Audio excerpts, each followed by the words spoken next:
అందరికీ నమస్తే అండి. వైఎస్ఆర్ కాంగ్రెస్ పార్టీలో ఎవరు ఊహించినటువంటి ప్రక్షాళన జరుగుతోంది. ఎవరు ఊహించట్లా. సో ఆ పార్టీలో దాదాపుగా 75 నుంచి 80 నియోజకవర్గాల్లో మార్పులు ఉంటాయని మనం చెప్పుకున్నాం. ఆల్రెడీ 4 జాబితాలు రిలీజ్ అయ్యాయి. మరో జాబితా రెడీ అవుతోంది. అందులో కూడా మరొక 20-30 పేర్లు ఉంటాయి. ఒక జాబితా కాకపోతే 2 జాబితాలు వస్తాయి. ఇప్పటికే 58 నియోజకవర్గాల మార్పులు వచ్చాయి కాబట్టి మరొక 30 నియోజకవర్గాల్లో మార్పులకు సంబంధించి ప్రెస్ నోట్లు రాబోతున్నాయి. మేబీ ఈరోజు కానీ రేపు కానీ రావచ్చు. అయితే వైసీపీలో ఎవరు ఊహించిన విధంగా రిజర్వ్డ్ నియోజకవర్గాలు మొత్తం 29 ఉన్నాయి కదా. ఆ 29లో 28 వైసీపీ చేతుల్లో ఉంది కదా. ఒక్క కొండపి తప్ప మిగిలినవన్నీ వైసీపీ చేతుల్లోనే ఎమ్మెల్యేలు ఉన్నారు కదా. సో ఆ 28 మందికి టికెట్లు ఇవ్వట్ల. ఒకళ్ళు 2-3 తప్ప మిగిలిన ఎవ్వరికి కూడా వైసీపీలో మళ్ళీ టికెట్లు ఎవరు వచ్చాయి ఎన్నికల్లో. అది ఆల్రెడీ మనం చెప్పుకున్న పాయింట్. అయితే ఇప్పుడు ఇంకో కీలకమైన పాయింట్ ఏంటంటే ఎంపీలు ఎవరికి సీట్లు ఇవ్వట్ల. వైసీపీలో సిట్టింగ్ ఎంపీలు ఎవరైతే 22 మంది ఉన్నారో, పోనీ రఘురామకృష్ణరాజు గారిని పక్కన పెట్టేస్తే 21 మంది ఉన్నారో, ఆ 21 మందికి కూడా సీట్లు ఇచ్చే అవకాశాలు లేవు. ఒకసారి మీరు గమనిస్తే గొడ్డేటి మాధవి గారు అరకు ఎంపీ, ఆమెకు ఆల్రెడీ అసెంబ్లీ సీట్ ఇచ్చారు. అలాగే బెల్లని చంద్రశేఖర్ గారు విజయనగరం ఎంపీ. సో ఆ సీటు మార్చే అవకాశం ఉంది అంటున్నారు. అలాగే ఎంవివి సత్యనారాయణ గారు విశాఖపట్నం ఎంపీ, ఆయనకు ఆల్రెడీ విశాఖపట్నం ఎంపీ క్యాండిడేట్గా బొత్స ఝాన్సీ గారిని ప్రకటించి ఎంవివి సత్యనారాయణ గారిని విశాఖ తూర్పు వేశారు, మనందరికీ తెలుసు. అలాగే బీశెట్టి వెంకట సత్యవతి అనకాపల్లి ఎంపీ. సో ఈ సీటు కూడా మార్చే అవకాశం ఉంది. అలాగే వంగ గీతా గారు కాకినాడ ఎంపీ, ఆమెను పిఠాపురం నియోజకవర్గ ఇన్ఛార్జిగా ఆల్రెడీ ప్రకటించారు. ఇక్కడ కొత్త అభ్యర్థి రాబోతున్నారు. అలాగే చింతా అనురాధ గారు అమలాపురం, ఈ నియోజకవర్గం కూడా మార్చే అవకాశం ఉంది. అలాగే రాజమండ్రి ఎంపీ మార్గాని భరతరాం గారు, ఆయనకు ఆల్రెడీ రాజమండ్రి సిటీ అసెంబ్లీ కేటాయించారు. అలాగే కోటగిరి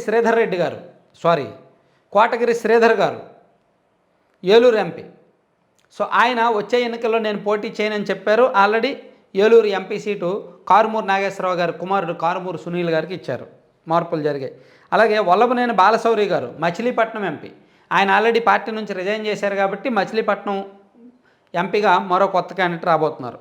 అలాగే లావు శ్రీకృష్ణదేవరాయలు నర్సరావుపేట ఎంపీ. సో ఆయన ఆల్రెడీ పార్టీ నుంచి బయటకు వచ్చారు కాబట్టి మేబీ విడుదల రజనీ గారిని లేదా అనిల్ కుమార్ యాదవ్ గారిని నర్సరావుపేట పార్లమెంట్ నుంచి పోటీలోకి దించే అవకాశం అయితే ఉంది. అలాగే బాపట్ల నందిగం సురేష్ దాదాపుగా డౌటే, ఆయనకు సీట్ ఇచ్చేది లేదు.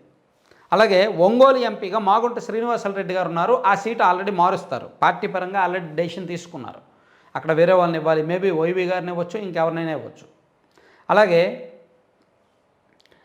నంద్యాల ఎంపీగా పొచ్చ బ్రహ్మానందరెడ్డి గారు ఉన్నారు. ఇక్కడ కూడా మార్చే అవకాశం ఉందంటున్నారు. అలాగే కర్నూలు ఎంపీగా సంజీవ్ కుమార్ గారు ఉన్నారు. ఇక్కడ కూడా మారుస్తారు. ఆల్రెడీ సంజీవ్ కుమార్ గారు కూడా పార్టీ మీద విమర్శలు చేశారు. సో కర్నూలు ఎంపీగా బుట్టా రేణుక గారు కావచ్చు, లేదంటే మంత్రి ఆలూరు ఆయన గుమ్మనూరు జయరాం గారు కావచ్చు, ఇంకో క్యాండిడేట్ ఎవరైనా వస్తారనమాట. అలాగే అనంతపూర్ ఎంపీగా తలార్ రంగయ్య గారు ఉన్నారు. సో అనంతపూర్లో కూడా మార్పులు జరుగుతున్నాయి. అలాగే హిందూపూర్ ఎంపీగా గోరంట్ల మాధవ్ గారు ఉన్నారు. ఇక్కడ కూడా మార్చారు, కొత్త సమన్వయకర్త ఇచ్చారు, మనందరం చూసాం. అలాగే కడప ఎంపీగా వైఎస్ అవినాష్ రెడ్డి గారు ఉన్నారు. సో అవినాష్ రెడ్డి గారు ఆల్రెడీ ఒక పెద్ద సంచలనాత్మకమైన కేసులో ఉన్నారు కాబట్టి, ఆరోపణలు ఎదుర్కొంటున్నారు కాబట్టి వైఎస్ అభిషేక్ రెడ్డి గారికి ఈ కడప ఎంపీ సీట్ ఇచ్చే అవకాశం కనిపిస్తుంది. అలాగే నెల్లూరు ఎంపీగా ఆదాల ప్రభాకర్ రెడ్డి గారు ఉన్నారు. సో ఆయనకు ఆల్రెడీ నెల్లూరు సిటీ ఇన్ఛార్జ్ ఇచ్చారు, నెల్లూరు రూరల్ ఇన్ఛార్జ్ ఇచ్చారు. నెల్లూరు ఎంపీ సీట్ నుంచి మరొక వ్యక్తి ఎవరైనా పోటీ చేయబోతున్నారు. అలాగే గురుమూర్తి గారు తిరుపతి ఎంపీ, ఆయనకు ఆల్రెడీ గూడూరు అనుకుంటా కదా ఇచ్చారు, గూడూరు సచివేడు ఇచ్చారు కాబట్టి ఈ గురుమూర్తి గారు మళ్ళీ తిరుపతి ఎంపీగా పోటీ చేసే అవకాశం లేదు. అలాగే రాజంపేట ఎంపీ మిథున్ రెడ్డి గారు, ఈయన మాత్రం ఖచ్చితం పక్కా. ఈయన ఒక్కడే ఇప్పుడు వైసీపీకి ఉన్న మొత్తం ఎంపీలందరిలో ఒక్క మిథున్ రెడ్డి గారు మాత్రమే మళ్ళీ అదే స్థానం నుంచి పోటీ చేసే అవకాశం ఉంది తప్ప ఇంకెవరూ కూడా ఎంపీలు సిట్టింగ్ స్థానాల నుంచి పోటీ చేసే అవకాశం లేదు. అలాగే చిత్తూరు ఎంపీ గారు రెడ్డప్ప గారు ఉన్నారు. ఇప్పుడు చిత్తూరులో కొంత మార్పులు జరుగుతున్నాయి కాబట్టి, సామాజిక అంశాలు తెర మీదకి వస్తున్నాయి కాబట్టి చిత్తూరు కూడా మార్చే అవకాశం ఉంది. సో 1-2 తప్ప మిగిలిన అన్ని నియోజకవర్గాల్లో కూడా ఎంపీ అభ్యర్థులను మారుస్తారు. వైసీపీకి సంబంధించి నెక్స్ట్ ప్రక్షాళన అదే.